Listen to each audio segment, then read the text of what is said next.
یہودی شریعت اور روایات کو جاننے کا مقصد یہ بھی ہے کہ جب حضرت یوسف اور مقدسہ مریم جب خداوند یسوع مسیح 12 سال کے ہو جاتے ہیں تو انہیں لے کر وہ جاتے ہیں ہیکل میں. یہ پرورش کا حصہ تھا خداوند یسوع مسیح کا کہ اس کے والدین اسے ہیکل میں نظر کرنے کے لیے لے جاتے ہیں اور خداوند یسوع مسیح ان کی سکھائی ہوئی تعلیمات کے مطابق اپنی پوری زندگی بسر کرتے ہیں. چوتھا کلمہ یسوع کی خدا سے محبت اور اس پر کامل ایمان کی بھرپور عکاسی بھی کرتا ہے. وہ زخموں، تانوں، کانٹوں کا تاج، ہاتھوں اور پاؤں میں کیل، ہر دکھ اور درد کی پرواہ کیے بغیر خدا باپ پر مکمل بھروسہ اور یقین رکھتا ہے. اس درد کے عالم میں وہ چلا کر مزمور کہتا ہے، اے میرے خدا، اے میرے خدا، تو نے مجھے کیوں چھوڑ دیا. بنی اسرائیل قوم میں یہ ایک روایتی تعلیم ہے جس کے مطابق دعا، خدا کی جانب اپنا دل، دماغ اور دھیان لگانا، تمام تر توجہ اور دلچسپی خدا کی طرف لگانا ہے. آج اگر ہم اس کلمے پر غور کریں تو وہ یسوع جو ہر کسی کو سکھاتا ہے کہ خدا کو باپ کہو، آج وہ خود باپ کو خدا کہہ رہا ہے. یہ اس لیے کہ وہ آج تنہائی محسوس کر رہا ہے. باپ کہنا جو کہ اپنائیت کی علامت ہے، زبان ہے اور ایک پیار کا لفظ ہے، وہ آج باپ نہیں بلکہ خدا کہتا ہے. یسوع آج شاید یہ کلمہ کہتے ہوئے اس ہجوم کو یاد کرتا ہے جو اکثر اس کے ارد گرد ہوا کرتا تھا. اس کے رشتہ دار، خاندان، یہاں تک کہ اس کے شاگرد بھی جو اس کے ساتھ رہا کرتے تھے، آج کچھ سو گئے اور کچھ بھاگ گئے اور کچھ غائب ہو گئے. جنہوں نے شفا پائی تھی وہ بھی آج کہیں اس کے ارد گرد نظر نہیں آتے. اور پطرس اس کا 3 بار انکار کرتا ہے.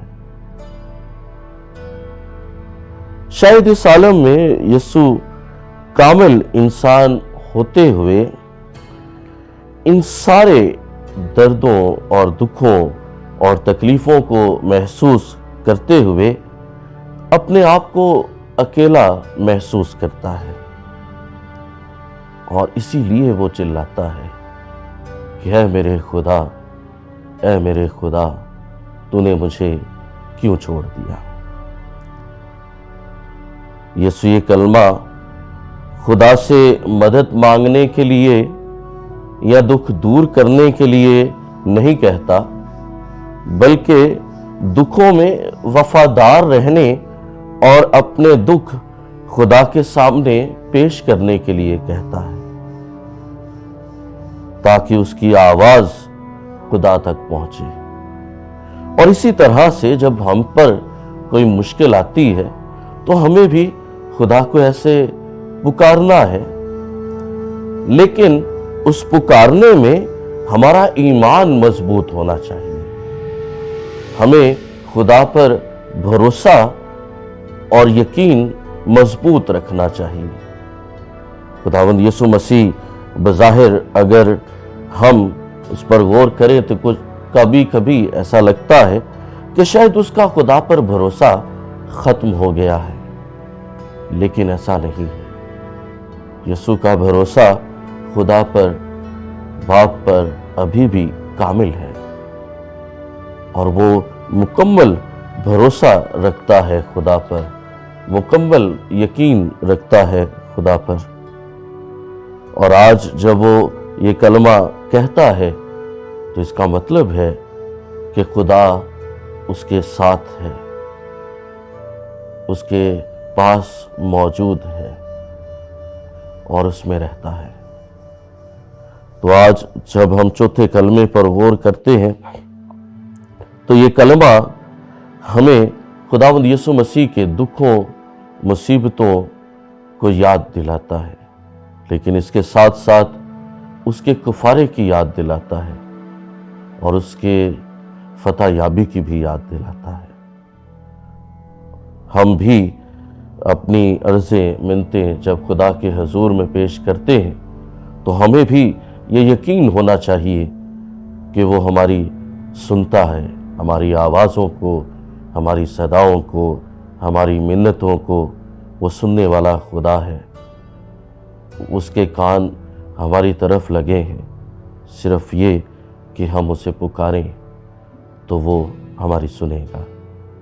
آمین۔